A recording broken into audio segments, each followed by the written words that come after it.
Back off. There's a limit to how much intimacy you can tolerate. It's time to retreat a bit from your search of intimate relationships.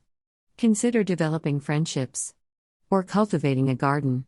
Whatever you do, take a break from the relentless pursuit of intimacy. You can't miss it. It's the favorite topic of Oprah and all the other talk shows. It's the suds of every soap opera. And I probably don't have to remind you that it's the subject of an extraordinary number of self-help books. Intimate relationships. No matter where we tune or turn, we are bombarded with messages that there is a way to do it right, certainly some way of doing it better. If only we could find it.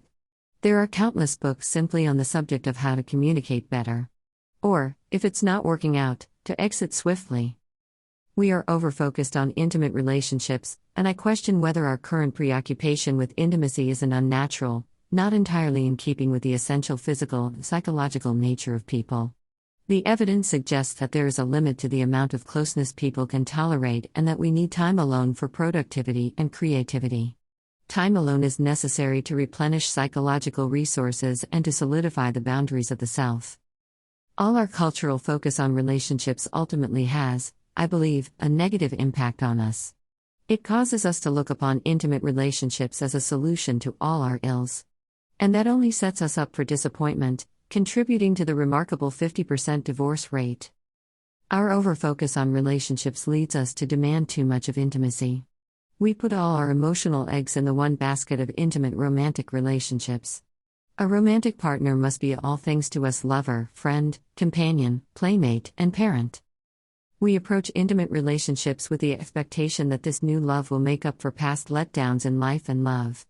The expectation that this time around will be better is bound to disappoint, because present-day lovers feel burdened by demands with roots in old relationships.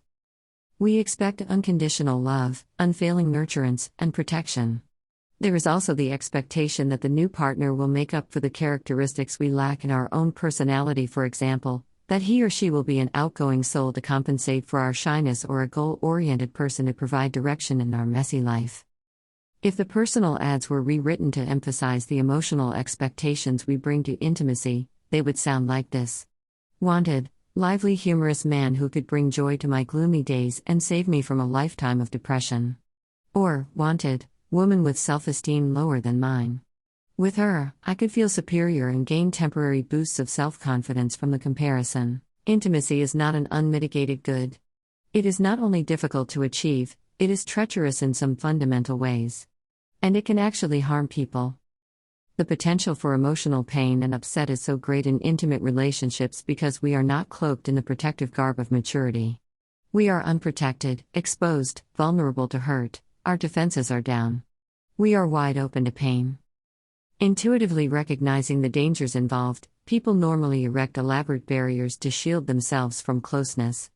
We may act superior, comical, mysterious, or super independent because we fear that intimacy will bring criticism, humiliation, or betrayal, whatever an earlier relationship sensitized us to.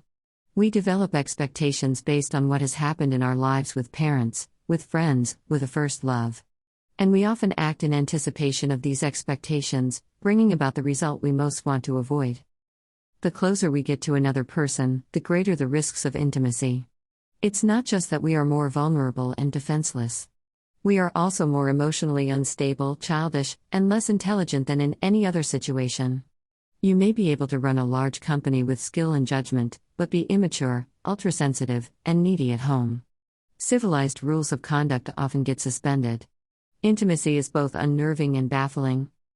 Healthy retreats. Once our fears are aroused in the context of intimacy, we tend to go about calming them in unproductive ways. We make excessive demands of our partner for affection, for unconditional regard. The trouble is, when people feel demands are being made of them, they tend to retreat and hide in ways that hurt their partner. They certainly do not listen. Fears of intimacy typically limit our vulnerability by calling defensive strategies into play. Without a doubt, the defensive choice against the dangers of intimacy is withdrawal. Partners tune out. One may retreat into work. One walks out of the house, slamming the door. Another doesn't call for days. Whatever the way, we spend a great deal of time avoiding intimacy. When one partner unilaterally backs off, it tends to be done in a hurtful manner. The other partner feels rejected, uncared about, and unloved. Typically, absolutely nothing gets worked out. However, avoidance is not necessarily unhealthy. Partners can pursue a timeout, where one or both work through their conflict in a solitary way that is ultimately renewing. What usually happens, however, is that when partners avoid each other, they are avoiding open warfare but doing nothing to resolve the underlying conflicts. Fears of intimacy can actually be pretty healthy when they're realistic and protective of the self. And they appear even in good relationships. Take the fears of commitment that are apt to surface in couples just before the wedding. If they can get together and talk through their fears, then they will not scare one another or themselves into backing off permanently. After many years of working with all kinds of couples, I have come to believe that human nature dictates that intimate relationships have to be cyclical. There are limitations to intimacy, and I think it is wise to respect the dangers. Periods of closeness have to be balanced with periods of distance. For every 2 steps forward, we often need to take 1 step back. An occasional retreat from intimacy gives individuals time to recharge. It offers time to strengthen your sense of who you are. Think of it as constructive avoidance. We need to take some emphasis off what partners can do for us, and put it on what we can do for ourselves and what we can do with other relationships. Developing and strengthening same-sex friendships, even opposite-sex friendships, has its own rewards, and it aids the couple by reducing the demands and emotional expectations we place on partners. In our culture, our obsession with romantic love relationships has led us to confuse all emotional bonds with sexual bonds, just as we confuse infatuation with emotional intimacy. As a result, we seem to avoid strong but deeply rewarding emotional attachments with others of our own sex. But having recently lost a dear friend of several decades, I am personally sensitive to the need for emotionally deep, same-sex relationships. They can be shared as a way of strengthening gender identity and enjoying rewarding companionship. We need to put more energy into non-romantic relationships as well as other activities. One of the best ways of recharging oneself is to take pleasure in learning and spiritual development. And there's a great deal to be said for spending time solving political, educational, or social ills of the world. Distance and closeness boundaries need to be calibrated and constantly readjusted in every intimate relationship. Such boundaries not only vary with each couple, they change as the relationship progresses. One couple may maintain their emotional connection by spending one evening together a week, while another couple needs daily coming together of some sort. Problems arise in relationships when partners cannot agree on the boundaries. These boundaries must be jointly negotiated, or the ongoing conflict will rob the relationship of its vitality. SOS signals. When you're feeling agitated or upset that your partner is not spending enough time with you, consider it a signal to step back and sort out internally what is going on. Whether you feel anxiety or anger, the emotional arousal should serve as a cue to back off and think through where the upset is coming from, and to consider whether it is realistic. That requires at least a modest retreat from a partner. It could be a half hour, or 2 hours. Or 2 days, whenever internal clarity comes. In the grip of emotion, it is often difficult to discriminate exactly which emotion it is and what its source is. What is it I am concerned about? Is this fear realistic considering Patrick's behavior in the present? He's never done this to me before, and he's been demonstrating his trustworthiness all over the place, so what am I afraid of? Is it coming from my early years of neglect with 2 distant parents who never had time for me? Or from my experiences with Steve, who dumped me 2 years ago? Introspective and self-aware people already spend their time thinking about how they work, their motives, what their feelings mean. Impulsive people will have a harder time with the sorting out process. The best way to sort things out is to pay attention to the nature of the upset. Exactly what you are upset about suggests what your unmet need is, whether it's for love, understanding, nurturance, protection, or special status. And once you identify the need, you can figure out its antecedents. The kinds of things we get upset about in intimacy tend to follow certain themes. Basically, we become hurt or resentful because we're getting too much or too little of something. Too many demands, too much criticism, too much domination. Or the converse, too little affectional, conversational, or sexual attention, which translates into you don't feel I'm important or you don't love me. Insufficient empathy is usually voiced as you don't understand me, and too little responsibility translates into failure to take on one's share of household and/or financial tasks. All these complaints require some attention, action, or retreat. Shifting gears. It's not enough to identify the source of personal concern. You have to present your concerns in a way your partner can hear. If I say directly to my partner, "I'm afraid you're going to leave me," he has the opportunity to respond, "Darling, that's not true. What gave you that idea?" I get the reassurance I need. But if I toss it out in an argument, in the form of "you don't care about me," then my partner's emotional arousal keeps him from hearing me.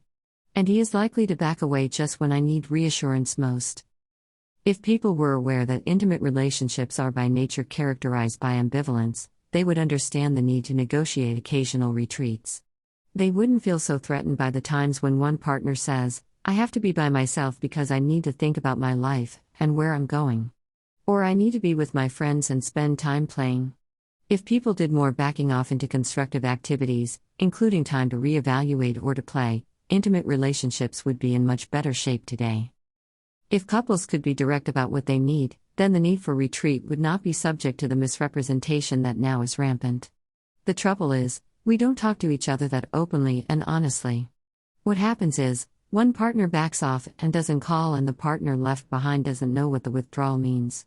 But he or she draws on a personal history that provides room for all sorts of negative interpretations, the most common being "he doesn't care about me." No matter how hard a partner tries to be all things to us, gratifying all of another's needs is a Herculean task beyond the human calling.